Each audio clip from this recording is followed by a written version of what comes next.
नमस्कार दोस्तों and good evening to all. तो आज की इस वीडियो में हम जो आर्टिकल्स हैं 303 से 342 जो संबंधित है एससी और एसटी से, अनुसूचित जाति और अनुसूचित जनजाति, schedule caste and schedule tribe, इसको समझेंगे। इनसे संबंधित क्या है, ये स्पेशल प्रावधान है इनके लिए, जैसे रिजर्वेशंस होता है ना, कोई गवर्नमेंट एग्जाम देते हैं, वो सारी चीज़ें तो क्या है वो सब इसको डिटेल में समझेंगे।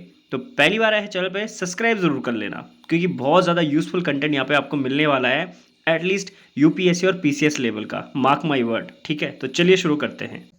विशेष उपबंध, ठीक है, स्पेशल प्रोविजंस, भाग 16 अनुच्छेद 330 से 342। सबसे पहले है आर्टिकल 330, ठीक है। इसके डिटेल क्या है देखो। लोकसभा में अनुसूचित जातियों और अनुसूचित जनजातियों के लिए सीटों का आरक्षण करना। आपको पता होगा जनरल इलेक्शंस होते हैं हमारे, तो जनरल इलेक्शंस में जब भी जैसे कि 5 साल का कार्यकाल पूरा हो जाता है किसी का पूरे देश में, तो जो लोकसभा के इलेक्शंस होंगे पूरे देश में एक साथ होंगे, ठीक है ना। आपको पता है कि 543 हमारी सीटें होती हैं, ठीक है, और कभी स्पेशल केस होंगे तो 550 तक उनको बढ़ाया जा सकता है। ये सब आपको पता है। जो हमारी यूनियन गवर्नमेंट होगी, केंद्र सरकार होगी, इसके अंतर्गत जो है आपका अपर हाउस, लोअर हाउस हमारा पार्लियामेंट में आ जाता है, और लोअर हाउस हमारा लोकसभा है।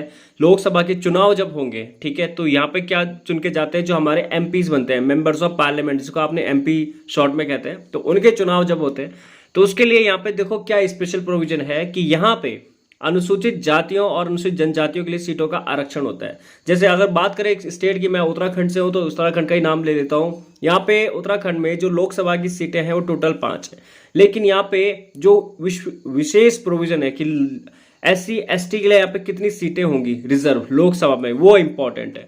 तो देखो उसका क्या है, सिंपल सा है, 5 सीटें हैं ना, तो 5 सीटों में जो पौड़ी, उसके बाद तुम्हारा टिहरी, टिहरी के बाद हरिद्वार, ये 3 सीटें तो गढ़वाल मंडल में है। ये तीनों ही जनरल कैटेगरी के लिए 3 सीटें हैं। उसके बाद हम चले जाते हैं कुमाऊं मंडल में, जहाँ पे अल्मोड़ा और नैनीताल आ जाता है। तो अल्मोड़ा और नैनीताल जो ये दोनों के दोनों जो है कुमाऊं मंडल की सीटें हैं। और इन कुमाऊं मंडल में जो कि आपका अल्मोड़ा है, तो अल्मोड़ा जो है एक रिजर्व सीट है, ठीक है, और ये एससी के लिए है। एसटी के लिए यहाँ पे लोकसभा की सीट रिजर्व नहीं है, लेकिन एससी के लिए सीट यहाँ पे रिजर्व है, ठीक है। आई होप ये आप समझ गए होंगे। यानी कि अभी तक जो हम एससी एसटी की बात कर रहे थे, तो एससी के लिए जो रिजर्व सीट है वो मेंबर्स ऑफ द पार्लियामेंट के लिए, वो है उत्तराखंड में कुमाऊं मंडल में, कुमाऊं मंडल के अल्मोड़ा डिस्ट्रिक्ट में, ठीक है। मैंने ये पूरा डिटेल बता दिया है। अब हम बढ़ते हैं आगे। लेकिन ये तो मैंने बात की सिर्फ एक स्टेट को लेके, ऐसे अलग अलग स्टेट्स हैं, हर स्टेट में कुछ ना कुछ सीटें रिजर्व होंगी। तो कहने का मतलब है कि कुल कितनी सीटें जो है लोकसभा में होंगी पूरे इंडिया के लिए, वो भी इन स्पेशल अनुसूचित जाति और जनजातीय लोगों के लिए। वर्तमान में लोकसभा कुल 543 सीटों में है, जिसमें 84 सीटें अनुसूचित जातियों के लिए और 47 सीटें अनुसूचित जनजातियों के लिए है।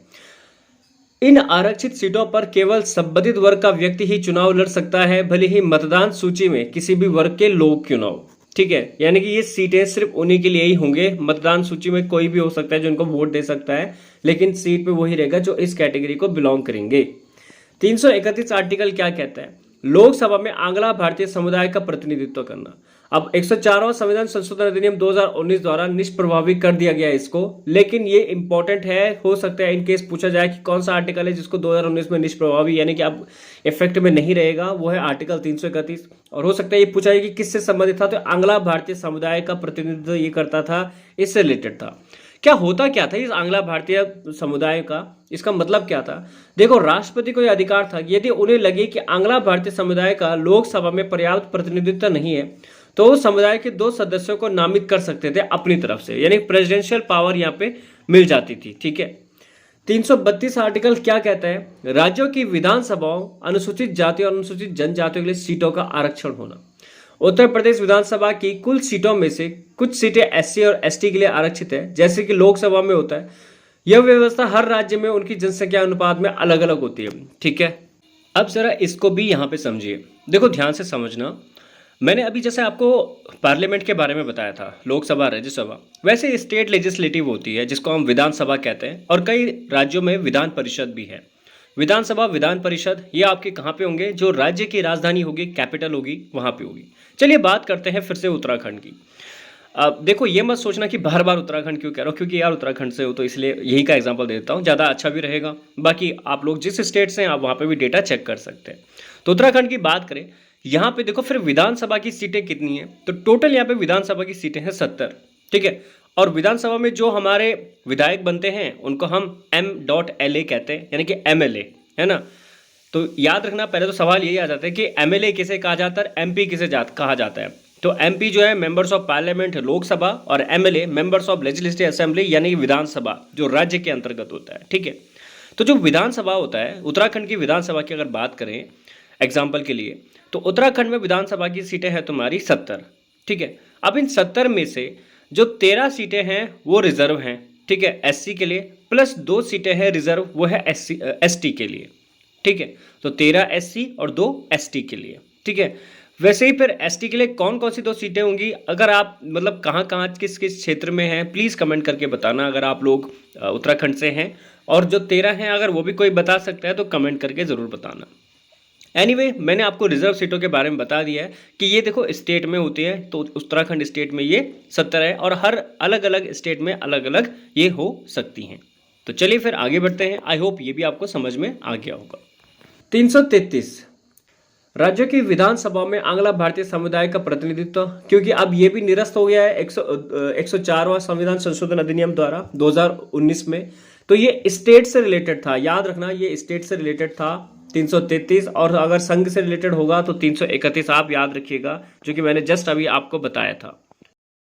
ठीक है, ये प्रेसिडेंट को अधिकार था पूरे पूरे कंट्री के अकॉर्डिंग, अगर उनको लगता है कि यहाँ पार्लियामेंट में उनके लिए सीट होनी चाहिए, और ये जो है गवर्नर के लिए हो जाता है स्टेट में। देख लो यहाँ पे राज्यपाल को अधिकार था कि उन्हें लगे कि आंग्ला भारतीय समुदाय का राज्य विधानसभा में पर्याप्त प्रतिनिधित्व नहीं है तो वह उस समुदाय के लिए एक सदस्य को नामित कर सकते हैं। 334 आर्टिकल कहता है कि देखो जो सीटों का आरक्षण था आंग्ला भारतीय समुदाय से संबंधित, उसको 60 वर्ष की अवधि के बाद उसको समाप्त करना था, लेकिन जनवरी 2030 तक उसको फिर से बढ़ा दिया गया।